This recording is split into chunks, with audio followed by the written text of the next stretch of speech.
আশা করি তোমরা সবাই ভালো আছো, তাই না? করোনার এই দুর্যোগপূর্ণ সময়ে পরিবারের সবার নিয়ে কঠিন সময় পার করছো। তবু এই দূর থেকে আমি তোমাদের সবার এবং তোমাদের পরিবারের আত্মীয় স্বজন কাছে সবার পরম করুণাময়ের কাছে প্রার্থনা করি সবাই যেন সুস্থ থাকে।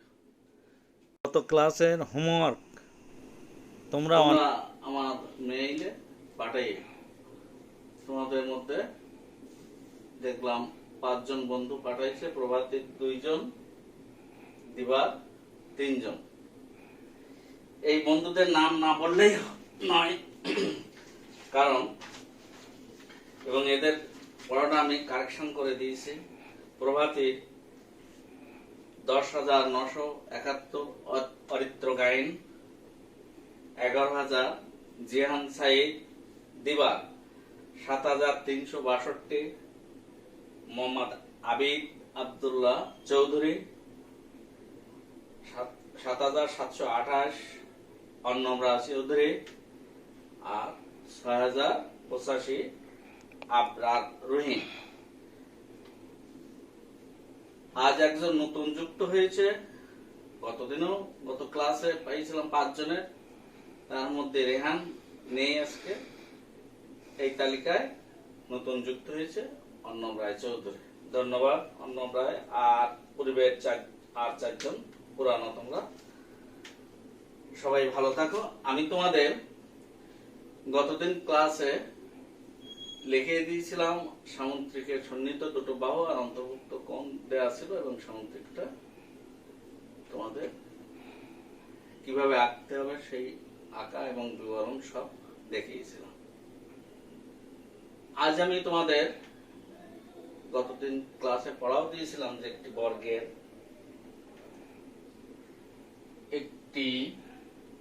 বর্গের বাহুর দৈর্ঘ্য তো সেন্টিমিটার, ক বর্গটি অঙ্কন করো, খ এর 4টি বৈশিষ্ট্য লিখো। তোমাদের এই 5টা বন্ধুর মধ্যে কেউ কেউ দিয়েছো, আবার অনেকে কয়েকজন হয়নি, তাদের আমি ইনস্ট্রাকশন দিয়ে দিছি যে কিভাবে করতে হবে, তার কারেকশনও করে দিছি। এখন দেখো এই বর্গ, আগে জানতে হবে বর্গ মানে বর্গক্ষেত্র। তাহলে বর্গক্ষেত্র তোমরা তো জানো, কি জানো? অরিত্র বলো তো দেখি। ও আচ্ছা, ঠিক আছে। তাহলে যে চতুর্ভুজের 4টি বাহু এবং পরস্পর সমান এবং প্রত্যেকটা কোণ সমকোণ, তাকে বর্গক্ষেত্র বলে, তাই না? এখন এখানে দেখো এই সমকোণ শব্দটা আসতেছে। আমি কিন্তু বিগত ক্লাসে তোমাদের আলোচনা করেছিলাম সমকোণ আর লম্ব। আবার একটু বলছি, দেখো খুব গুরুত্বপূর্ণ এটা। এই লম্বটা আমি গত ক্লাসে আবার একটু সংক্ষিপ্ত ভাবে বলি। একটা রেখার উপরে আরেকটা রেখা এসে সোজাভাবে দাঁড়াবে। মনে করো এবি একটা রেখা, এই এবি রেখার উপরে সোজাভাবে সিডি রেখা দাঁড়াইছে। কোথায় দাঁড়াইছে? এবি রেখার উপরে ডি বিন্দুতে দাঁড়াইছে। দাঁড়ালি দেখো দুটো কোণ হয়েছে, একটা কোণ হয়েছে, একটা। তাহলে আমরা বলব এই রেখা দুটোর একটিকে অপরটির উপরে লম্ব, অর্থাৎ এবির উপরে দেখো আমার এই মনে করো এই এবির উপরে সিডিটা লম্ব হয়েছে।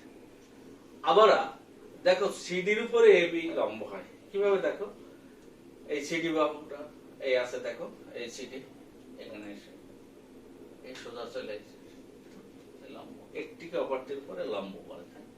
আর লম্ব মানে কত ডিগ্রি কোণ? 90 ডিগ্রি, না? অর্থাৎ 100 কোণ। তাহলে একটি রেখার উপর আর একটা রেখা সোজা বা খাড়া ভাবে দাঁড়ালে ওই রেখা দ্বয়ের একটিকে অপরটির উপরে লম্ব বলে। এবং লম্ব হলে কোণের পরিমাণ কত হবে? 90 ডিগ্রি। আর 90 ডিগ্রি সমান কোণকে বলা হয় সমকোণ, তাই না? এখন দেখো এই সমকোণটা আঁকা এটা দেখো তোমাদের আমি আয়তক্ষেত্র আঁকার সময় সে সময় দেখাইছিলাম, আবার বলছি দেখো এই লম্বটা আমরা এখন লম্ব মানে তো 90 ডিগ্রি বললাম, তুমি এখানে চাঁদা বসাইয়ে সোজা এরকম 90 ডিগ্রি নিতে পারো। এটাকে আমি তোমাদের দেখাচ্ছি। এই মনে করো একটা রেখা নিলাম সিডি, এই সি বিন্দুতে চাঁদা বসে ঠিক সোজাসুজি এই 0 থেকে তোমরা গুণে গেলে এখানে এই 90 সোজাসুজি গোটা দিয়ে দাগ দিয়ে দিলে তোমার লম্ব হয়ে গেল। কিন্তু এটা তোমার এই আগামী বছর অর্থাৎ 2021 সালে যখন তুমি ক্লাস 6-এ উঠবা তখন কিন্তু এইভাবে বললে আর হবে না। এই জন্য কিভাবে করতে হবে তোমাদের একটু গুরুত্বপূর্ণ বিষয় একটু দেখি। মনে করো এবি একটা রেখা, এই রেখার উপরে সি একটা বিন্দু, এই সি বিন্দুতে তোমার লম্ব আঁকতে হবে। কিভাবে আঁকতে হবে দেখো, আমি একটু আগে প্রথমে আমার হাত দিয়ে দেখে দিই। এই সি কে কেন্দ্র করে সুবিধা মতো ব্যাসার্ধ নিয়ে একটা বৃত্তচাপ আঁকলাম।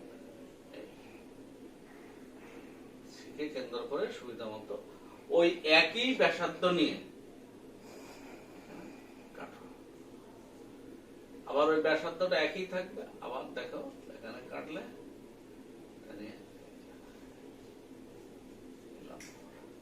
এবার দেখো আমি তোমার বাস্তবে দেখাই দিচ্ছি স্কেল আর কাটা কম্পাস। তোমরা দেখো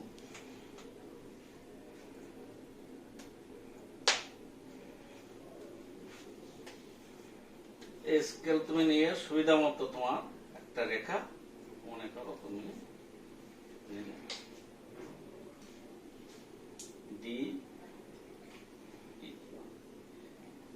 ডি একটা রেখা নিয়েছে, এই ডি রেখার উপরে একটা বিন্দু সুবিধা মতো যে কোনো জায়গায় একটা বিন্দু মনে করো জি। এবার দেখো আমি তোমাদের দেখাইছিলাম, দেখো এই সি কে কেন্দ্র করে সুবিধা মতো ব্যাসার্ধ নিয়ে একটা বৃত্তচাপ আঁকছো, তাই না? এবার দেখো এখানে আমরা এই জি কে কেন্দ্র করে জি কে কেন্দ্র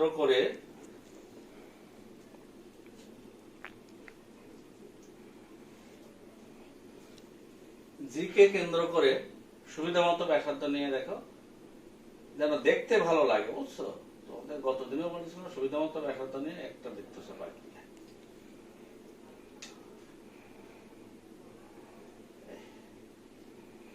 ওই একই ব্যাসার্ধ নিয়ে দেখো এই জি কে এখানে সেট করেছেন, এই বিন্দুটা না, একই ব্যাসার্ধ নিলাম। দেখো এই দেখো এই বৃত্তচাপ আঁকেছে, একই ব্যাসার্ধ নিয়ে এবার আমি এখান থেকে কেটে নাও। আবার দেখো ওই একই ব্যাসার্ধ, কম বেশি করলাম না, একই ব্যাসার্ধ নিয়ে এখান থেকে এবার দেখো এই ব্যাসার্ধ নিয়ে এখানে একটা বৃত্তচাপ আঁকো এইভাবে, আবার এখান থেকে একই ব্যাসার্ধ নিয়ে এখানে এই বৃত্তচাপ আঁকলে আবার এই বৃত্তচাপ দুটো পরস্পর মনে করো এফ বিন্দুতে জি এফ যোগ করে দেখতে ভালো জন্য একটু দিতে পারো। তাহলে এই এফ জি রেখা হলো ডি রেখার উপর জি বিন্দুতে লম্ব। এবার দেখো আমি এখানে ডি রেখা নিলাম, নিয়ে জি বিন্দু নিলাম, জি বিন্দুতে আর তার আরেকটা হবে একটু দেখো, এই মনে করো তোমার তুমি এবি একটা রেখা নিলে, এই এবি রেখার উপরে তুমি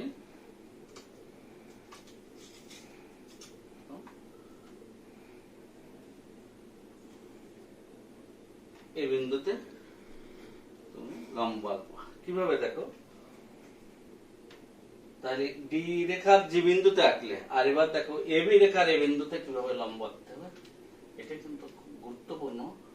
এই এ কে কেন্দ্র করে তোমার ওই সুবিধা মতো ব্যাসার্ধ নিয়ে একটা বৃত্তচাপ আঁকতে হবে।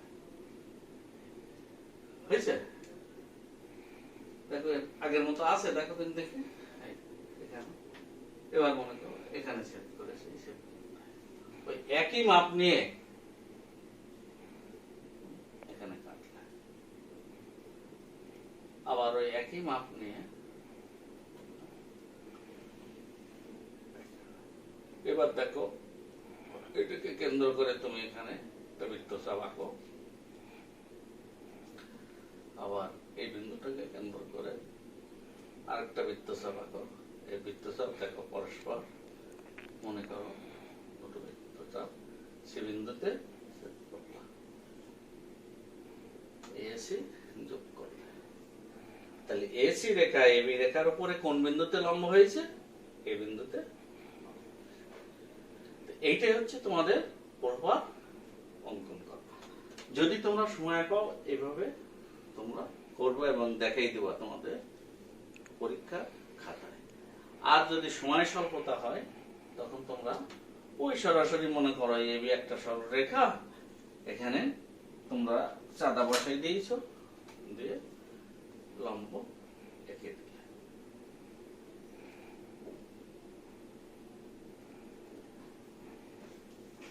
চাঁদা বসাই দিয়ে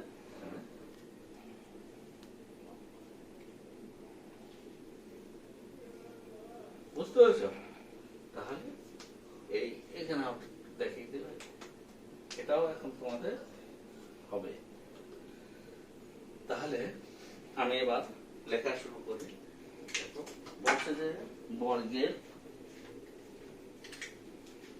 একটি বাহুর দৈর্ঘ্য, এখন বর্গটা আঁকতে হবে। 5 সেন্টিমিটার বাহুটা আগে তোমরা নিয়ে নিবা।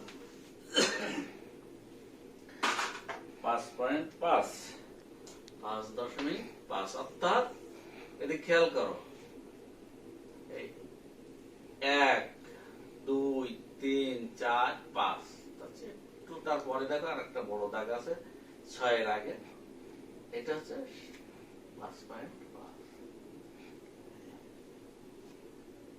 5.5 এটাকে এ নাম দাও। তাহলে কি করলে তুমি একটা বাহু 5.5 একটা বাহু নিলে, এই বাহুটার নাম দিলে কি এ। তাহলে তোমার অঙ্কনের বিবরণ দাও। অঙ্কনের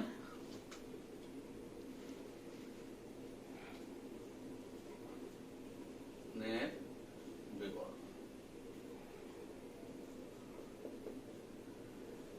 তাহলে অঙ্কনের বিবরণ তোমার ওই ছবি, আমি তোমাদের 2 প্রকারের ছবি এঁকে দিচ্ছি। দেখো ওই এ বি, একটা তুমি চাঁদা বসাইয়ে একটা ছবি দিলাম,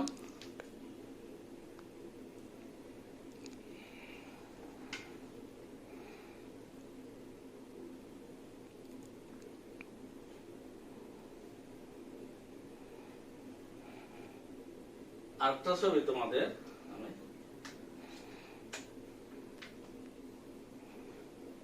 এখান থেকে মনে করো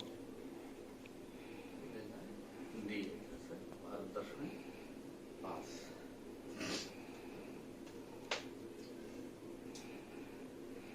যে কোনো একটা রেখা অংশ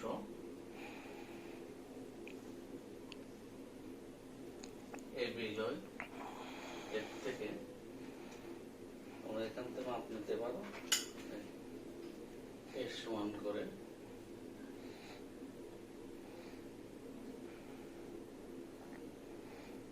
এই যে অংশ এ নাম দাও। এবার এই লম্ব আঁকাটা আবার দেখাচ্ছি। দেখো খুব গুরুত্বপূর্ণ, একে কেন্দ্র করে সুবিধা মতো ব্যাসার্ধ নিয়ে একটা দেখাতে পারি। ওই একই ব্যাসার্ধ নিয়ে এখান থেকে দেখো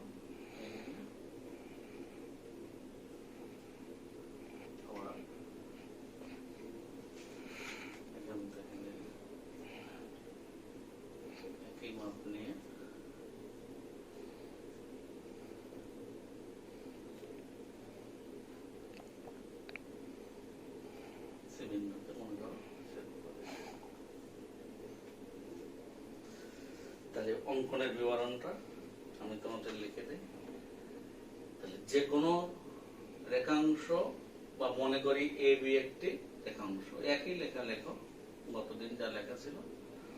মনে করি এ বি একটি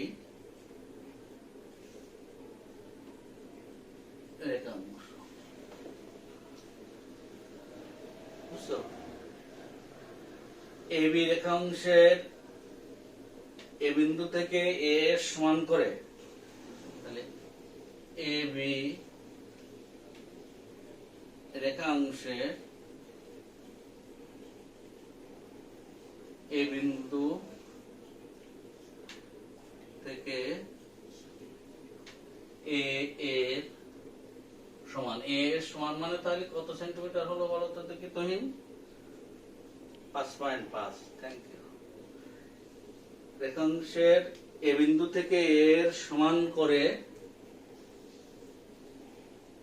এডি অংশ কেটে লই। এখন তোমাদের কিভাবে তুমি ছবিটা এঁকেছো ওটা অত কিছু বর্ণনা দেওয়ার দরকার নেই, তুমি এখন বলবো শুধু। এবার কেটে লই। এই বিন্দুতে এখন এ বি রেখাংশের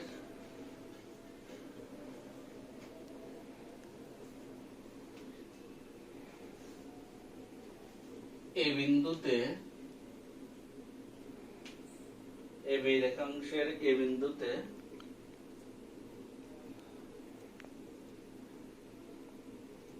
মনে করো এসি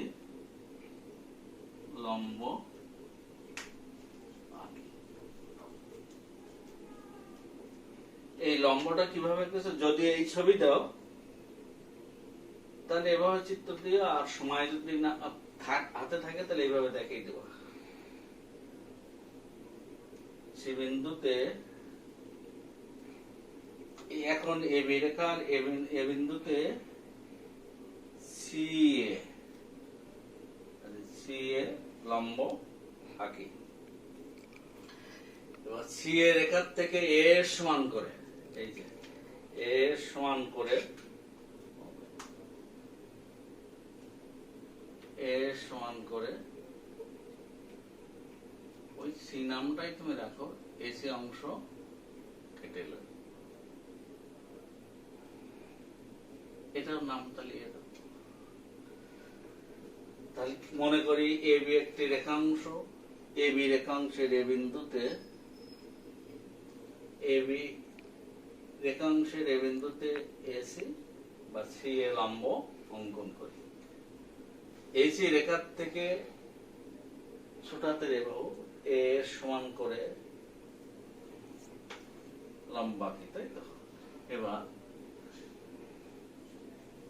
এবার এসি রেখাংশের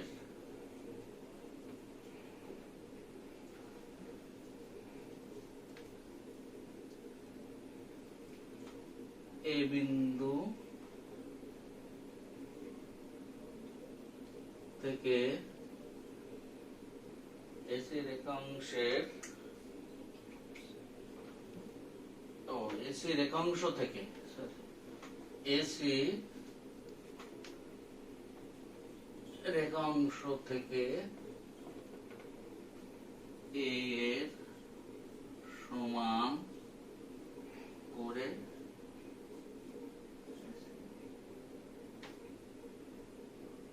অংশ কেটে লই। তোমার আর নাম বাড়াতে চাইনি আমি, আর বুঝছো? আচ্ছা, এবার দেখো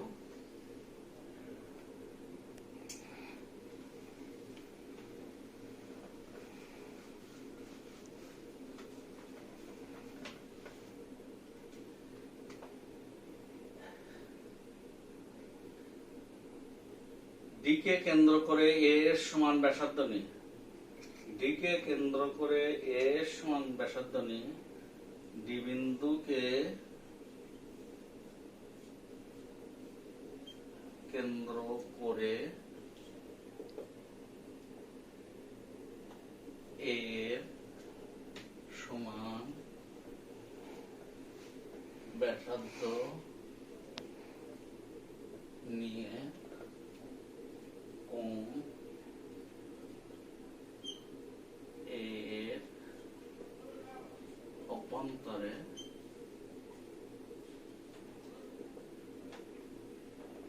একটি বৃত্তচাপ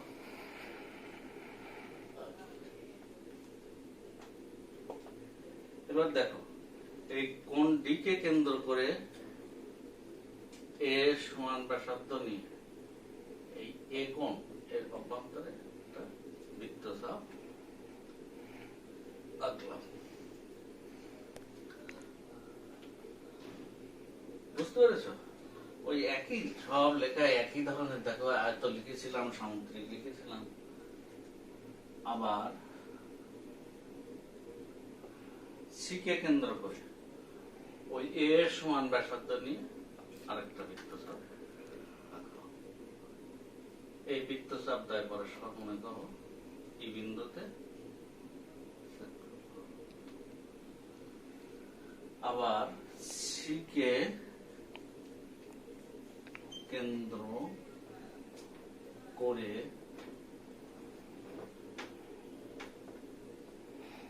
একই পাশে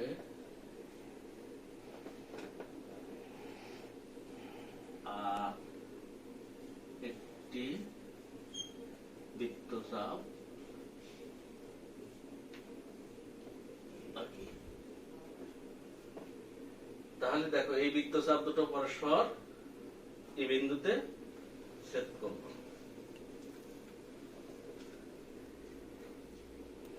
এই বৃত্তচাপ দ্বয় পরস্পর এই বিন্দুতে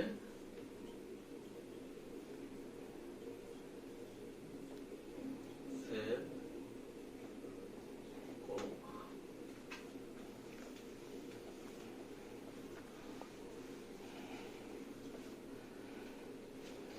সি কমা ই কমা ডি যোগ করি। সি কমা ই এবং ই কমা ডি যোগ করি। তাহলে এ ডি ই সি যোগ করো। তাহলে এ ডি ই সি নির্ণয় বর্গ অঙ্কিত।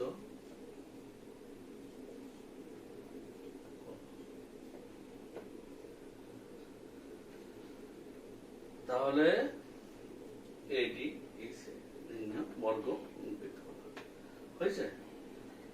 তাহলে দেখো আমি আবার একটু বলছি তোমাদের, দেখো এটাও তো একই ভাবে দেখাতে হবে, তাই না? আমি তো একটা চিত্র দিয়ে এত সময় দেখাচ্ছিলাম তোমাদের, বাস্তব যেটা এখানে দেখো ওই একই মাপ নিলাম, দেখো এখানে কাটো তুমি, তাহলে এখানে নাম নিতে হবে। বিন্দুটা অত দূরে না দিয়ে এখানে দাও। এবার ওই মাপ একই থাকবে, এখানে 5.5 দিতে পারো বা শুধু ইয়ে দিতে পারো। এবার এই সি বিন্দুতে তো তুমি লম্বা কেছিলে, তুমি আপনি কেটে নাও। মনে করো এই সিটা এখানে দিয়ে দাও। এবার ডি কে কেন্দ্র করে একই পদ্ধতি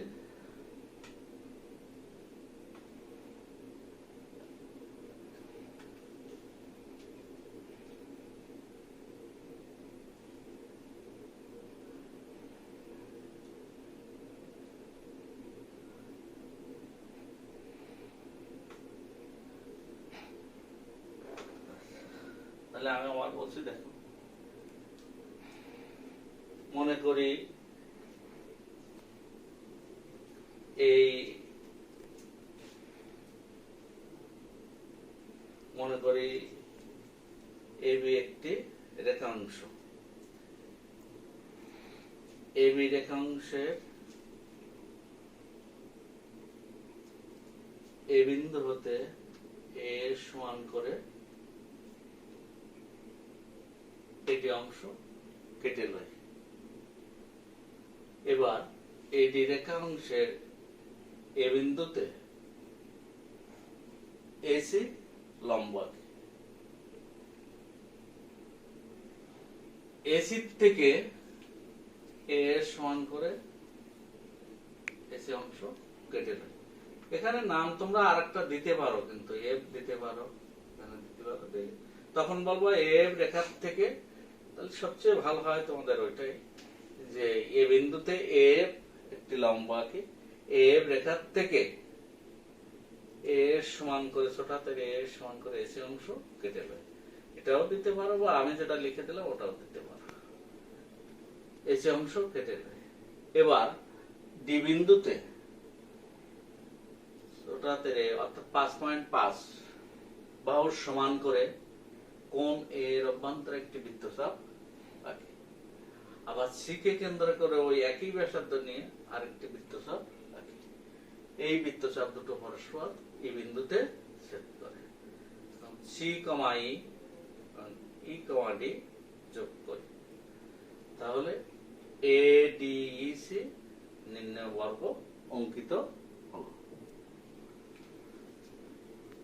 আচ্ছা, তাহলে তোমাদের এটা আমি বললাম। এবার বর্গের 4টা বৈশিষ্ট্য। তাহলে তোমরা জানো যে বর্গের 4টি বাহু পরস্পর সমান। তাহলে লেখো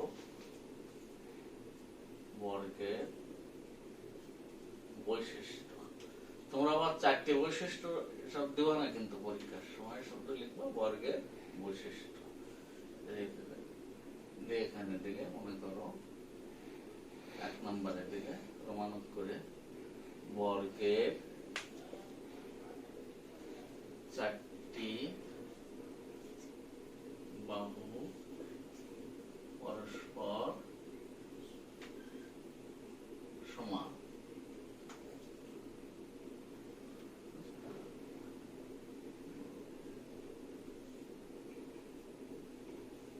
বর্গের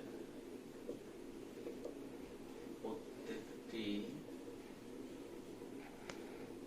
কোণ সমকোণ।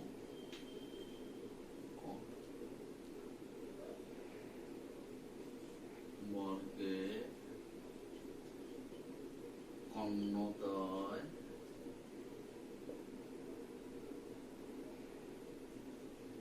পরস্পরের উপর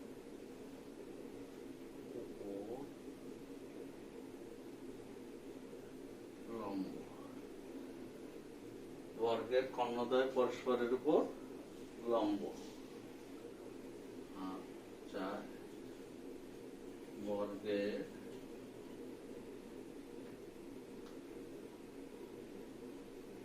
কর্ণদ্বয়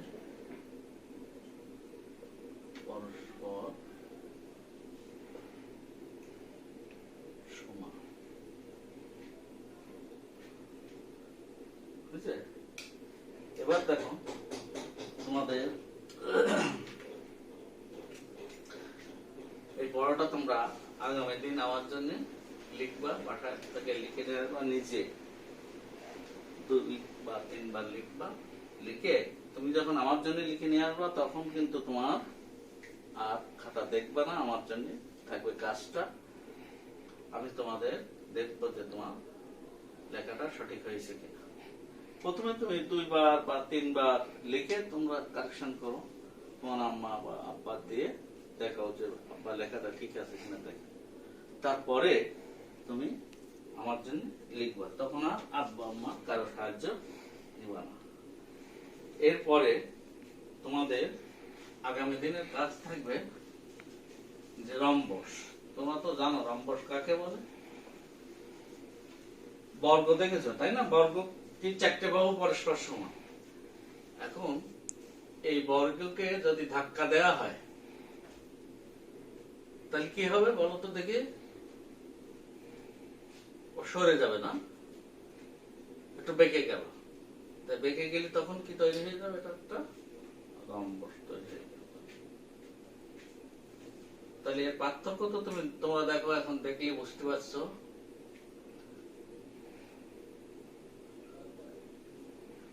এই যে দেখো আমি এখানে দাগ দিচ্ছি, এই দাগ দেওয়ার অর্থটা তো তোমরা জানো, আমি তোমাদের শেখাইছিলাম। দেখো দিন দেখে একই দাগ দিচ্ছি।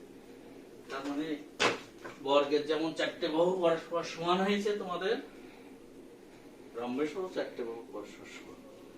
কিন্তু বর্গের সময় দেখো এখানে কি একবার সোজা দাঁড়াইছে, মানে প্রত্যেকটা কোণ সমকোণ হয়েছে। তাই আমি তো লিখে দিলাম বা বৈশিষ্ট্যের মধ্যে দেখ বলেছি এটা কিন্তু সমকোণ নয়।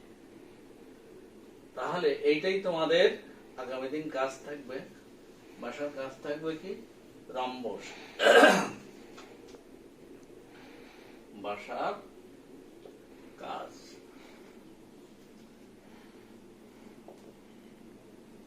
রম্বসের একটি বাহু দৈর্ঘ্য 6 সেন্টিমিটার এবং এর অন্তর্ভুক্ত একটি কোণ 50 ডিগ্রি হলে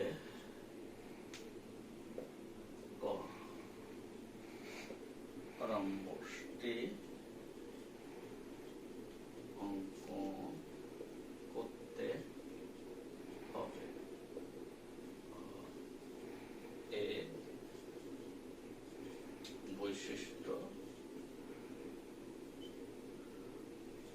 লিখো। এখন এখানে বৈশিষ্ট্য আমি বলেছি যে আমার এখানে তোমার কমপক্ষে 4টে করে লিখবা। পরীক্ষায় তো তোমাদের বলে দিছি 2 নম্বর থাকে 3টা, যদি 4 নম্বর থাকে তাহলে 4টা। তাহলে এই দূরে বসে আসো তোমরা, তবু হচ্ছে সুন্দর করে পড়াটা করো। অনেকেই তোমরা পড়া করো নাই, আগামী ক্লাসে যেন এই পড়াগুলো সবাই পাই। আচ্ছা, তাহলে আমরা পুরানো জিনিস একটু আলোচনা করি। মনে আছে তোমাদের? দেখো দিন দেখি, সেই প্রথমে আমরা শুরু করেছিলাম আয়ত। এই দীপ্ত তুমি বলো তো দেখি আয়তের 4টা বৈশিষ্ট্য। হ্যাঁ, 3টে হলো। আর এই ভালো তো পড়ে না। এবার তাহমিদ তুমি বলো তো দেখি বাবু,